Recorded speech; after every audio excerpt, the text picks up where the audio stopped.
ginecologista com ênfase em reprodução assistida da Clínica Mãe, em São Paulo, Paula Fetibach, minha entrevistada de hoje, divide-se entre a capital paulista e Londrina. Formada pela UEL, com residência e doutorado pela USP, a doutora Paula falou com um programa sobre um assunto dos mais repercutidos na atualidade, a infertilidade. Mas quais os tratamentos e alternativas? Como funciona o processo de congelamento de óvulos? A essas e a outras perguntas, ela responde ao programa a partir de agora.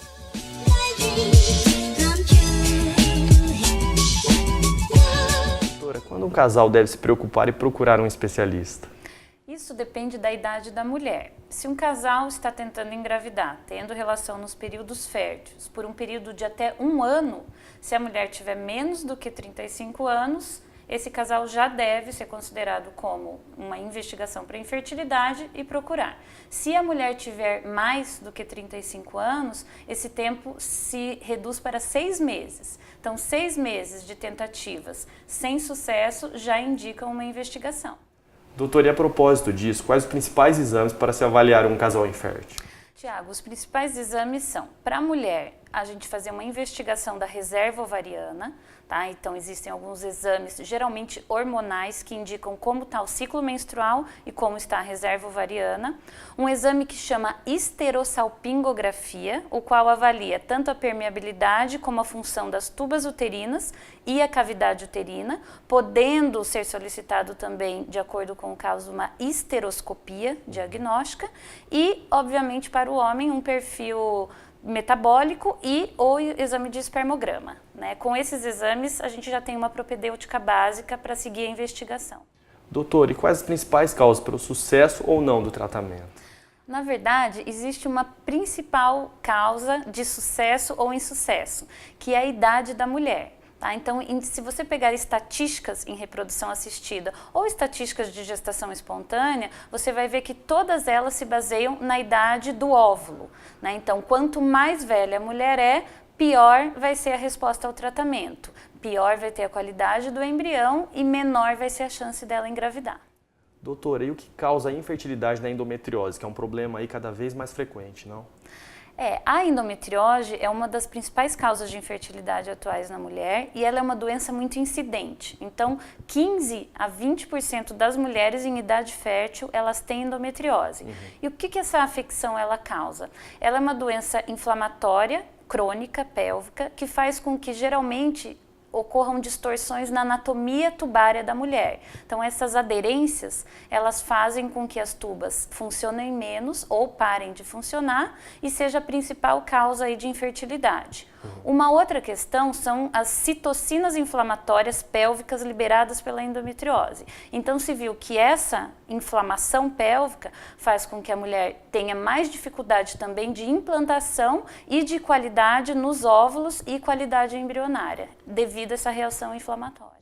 Doutora, nos tempos atuais, porque lá atrás, se a gente olhar, essas mulheres casavam-se com 20 e poucos anos, né? Agora, depois dos 30, elas, enfim, querem partir de uma produção independente ou querem ser mãe depois de uma certa idade. Como funciona esse processo do congelamento dos óvulos? Olha, Tiago, o congelamento de óvulos, ele tem sido a forma de tratamento que tem crescido mais em procura no nosso consultório de reprodução. Por quê? Hoje em dia a mulher, como você disse, ela começa a pensar na vida reprodutiva dela entre os 30 e os 35 anos, quando não mais tarde. Consolidada. Né? Exatamente. Então o que acontece? A técnica de congelamento de óvulos faz com que essas mulheres elas possam se programar com mais tempo. E em muitos casos, essas pacientes com 33, 35, até um pouco mais de idade, elas ainda não se casaram, elas ainda não têm um parceiro fixo e nenhuma perspectiva de o ter. Então, essa forma de congelamento faz com que a mulher possa ter um pouco mais de liberdade, né, de escolhas, aí, quando ela vai conseguir engravidar ou não, e essa segurança de que o tempo não vai prejudicar aí, ao passar dos anos, a reprodução dela. Doutora, e em cima disso que você me falou, como é que é essa procura? É cada vez maior? As mulheres, qual o perfil dessa mulher que procura, no caso, o congelamento dos óvulos? O mais interessante são mulheres geralmente com uma formação acadêmica já consolidada, né? Geralmente elas estão aí ou em busca de ou realizando uma pós-graduação e a maioria delas, nessa idade que me procura, ainda estão solteiras ou estão pensando em se casar. Então essas mulheres, elas tem nos procurado para fazer esse banco de óvulos, né, e conseguir ao longo aí da vida crescer na carreira e se planejar até eventualmente por uma pós-graduação internacional, sem essa preocupação do tempo, né, que acaba assombrando um pouquinho as mulheres atuais. É tanto planejamento para a carreira quanto para ser mãe. Exato, porque muitas vezes elas já até às vezes se casaram, ou têm namorado, ou planejam ser mães, mas não naquele momento. E esse período aí de 3 a 5 anos, no qual elas precisam tomar essa decisão devido à idade, principalmente após os 37 anos, que as coisas começam a diminuir muito, né? Então fazem com que elas consigam ter um pouquinho mais de liberdade. Bom, o congelamento de óvulos sempre gera muitas dúvidas, não? E aí tem sempre aquela dúvida, né? Como funciona esse processo e o que é mito e é verdade em relação ao assunto? É um processo relativamente simples. A mulher ela é submetida a todos os exames previamente e nós iniciamos a indução da ovulação, que se baseia na administração de hormônios que vão fazer com que a gente hiperestimule esses óvulos. Em vez dela me dar um óvulo, ela vai me dar mais, de acordo com a administração da dose que eu estou dando para ela. Ela administra na região subcutânea, tá? Geralmente na região abdominal, em torno de uns 10 dias. Quando os óvulos estão prontos, nós fazemos a coleta de óvulos, na qual é realizada uma sedação. Então a mulher ela é anestesiada, ela dorme durante o processo e ele é feito totalmente guiado por ultrassom transvaginal através de uma punção com uma agulha. Nós vamos nos ovários diretamente, aspiramos esses óvulos guiado por ultrassom e esse processo é realizado seguido do congelamento propriamente dito, através da embriologia no laboratório. Certo. Então todo o processo dura em torno aí de uns 14 dias, do início ao fim. E nesse processo de congelamento de óvulos há muitos mitos e verdades. É verdade, por exemplo, que as mulheres engordam ou é mito? Na verdade, esse é um dos grandes temores das mulheres, né, que é o ganho de peso. Existe uma retenção hídrica com a administração dos hormônios, né, isso vai muito de acordo com a sensibilidade hormonal da paciente. Algumas retêm um pouco menos e outras mais, mas geralmente isso é passageiro. Né, então, aquelas mulheres que ganham um peso acima do natural são geralmente associadas à ansiedade. Deram uma escapadinha. Né? Exato.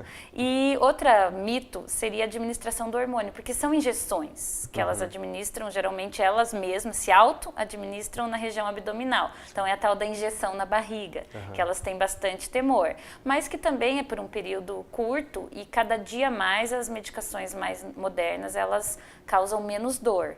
Né? E a labilidade emocional, porque como nós vamos estar submetendo essas mulheres a uma taxa hormonal maior, então digamos que elas passam por um processo de TPM, um pouquinho potencializada aí por um tempinho aí de uns 10 dias. Mas por ótima causa. Exato, uma excelente causa. Outro benefício do congelamento de óvulos ele é voltado aos pacientes oncológicos, certo? Como é que funciona essa busca, está cada vez maior? Explica pra gente. Um dos grandes benefícios do congelamento de óvulos, ele se estende para essas pacientes oncológicas, né, que cada vez mais tem aumentado, né, e acometido mulheres mais jovens. Então, uma paciente que vai ser submetida a uma quimioterapia para um câncer de mama, para um linfoma ou algumas outras formas de câncer, ela pode passar por todo esse processo de congelamento de óvulos previamente à quimioterapia, né, que geralmente causa uma falência ovariana e uma infertilidade irreversível, e fazer com que no futuro, quando essa mulher terminar o tratamento oncológico, ela possa também ser mãe. Doutora, obrigado pelo papo, acho que você está esclarecendo as dúvidas de muitas mulheres, não? E explica pra gente essa sua agenda, você fica entre Londrina e São Paulo, você atende Londrina de fim de semana, é isso? Exato, eu que agradeço, né, a minha presença aqui. Eu divido geralmente 2 finais de semana por mês aqui em Londrina, então eu atendo aos sábados e domingos. E no restante do tempo eu permaneço em São Paulo, na qual eu tenho a minha clínica, mas havendo necessidade eu venho mais vezes a Londrina. Você está sempre no Hospital do Coração, é isso? Sempre na unidade da Bela Suíça, do Hospital do Coração. E a mensagem que eu posso deixar, né, a todas as mulheres que querem londrinenses e da região, né, é que quanto mais tempo nós esperarmos, piores vão ser os resultados. Então, se a gente pega uma menina de 35 anos, ela vai ter ali em torno de 50% de chance, né? Se a gente pega uma mulher de 40, a gente já tem 20% de chance. Então, o mais importante é procure uma ajuda rápido e quanto mais jovem, mais as chances de sucesso vão ser rápidas. Realizando esse sonho de ser mãe. Exato. Bacana, obrigado. Prazer.